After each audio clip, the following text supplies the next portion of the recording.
গর্জে উঠেছে আকাশ, ধ্বংস হয়েছে আরেকটি মার্কিন ড্রোন। ইয়েমেনের সানা থেকে জেগে উঠেছে প্রতিরোধের। ইয়েমেনি সশস্ত্র বাহিনী ঘোষণা করেছে তারা সানার আকাশে ২১তম মার্কিন MQ-9 ড্রোন গুলি করে ভূপাতিত করেছে। সেই দৃশ্য যেন আগুন ছুঁয়ে আকাশে ছড়িয়ে পড়ছে আত্মমর্যাদার অগ্নিশিখা। ইয়েমেনি সশস্ত্র বাহিনীর মুখপাত্র ব্রিগেডিয়ার জেনারেল ইয়াহিয়া সারি জানিয়েছেন, দেশীয়ভাবে তৈরি ভূমি থেকে আকাশে ছোঁড়া ক্ষেপণাস্ত্র দিয়ে এই মার্কিন ড্রোনকে সফলভাবে ধ্বংস করা হয়েছে। হয়তো এটি শুধুই একটি ড্রোন নয়, এ যেন প্রতিরোধের প্রতীক। সারির কণ্ঠে স্পষ্ট গর্জন। সানা গভর্নরেটের আকাশসীমায় শত্রু অভিযানের সময় মার্কিন বিমানটিকে নিশানায় নেওয়া হয়েছিল। দিনটা শনিবার, তারিখটা ইতিহাস।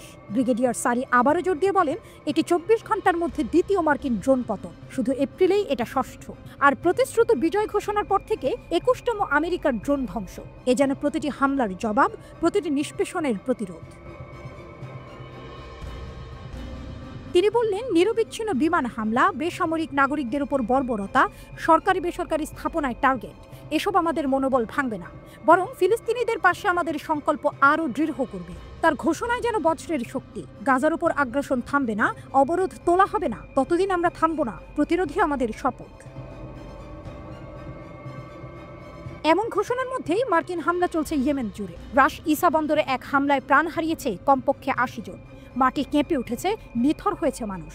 কিন্তু প্রতিবাদের আগুন নিভেনি। ১৮ এপ্রিল ইয়েমেনি বাহিনী ঘোষণা করেছে তারা একযোগে ইয়েমেনের বেনগুরিয়ন বিমানবন্দরের কাছে জুলফিকার ব্যালিস্টিক ক্ষেপণাস্ত্র ছুড়েছে।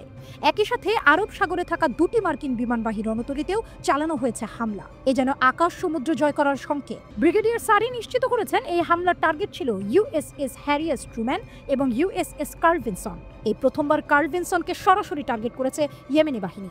সাগরের বুকেও যেন কাঁপন।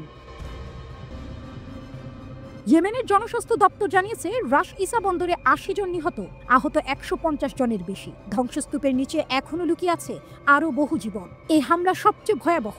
বেসামরিক এলাকায় মার্কিন ক্ষেপণাস্ত্র, মার্কিন বোমা। সরকারি কণ্ঠ বলছে হামলার লক্ষ্য ক্ষেপণাস্ত্র উৎক্ষেপণ কেন্দ্র, কিন্তু বাস্তবতা শিশু, নারী, নিরীহ মানুষ। ওয়াশিংটনের দাবি চাপা পড়ে যাচ্ছে আর্তনাদে। হুতিদের অবস্থান স্পষ্ট, তারা হামলা বন্ধ করবে না, তারা থামবে না যতক্ষণ না গাজায় অবরোধ ভাঙে, আগ্রাসন থামে। মার্কিন ড্রোন একের পর এক আকাশ থেকে ঝরে পড়ছে, আর ইয়েমেন বলছে আমরাই প্রতিরোধ, আমরাই লড়াই। একদিকে আগ্রাসন, অন্যদিকে আত্মত্যাগ।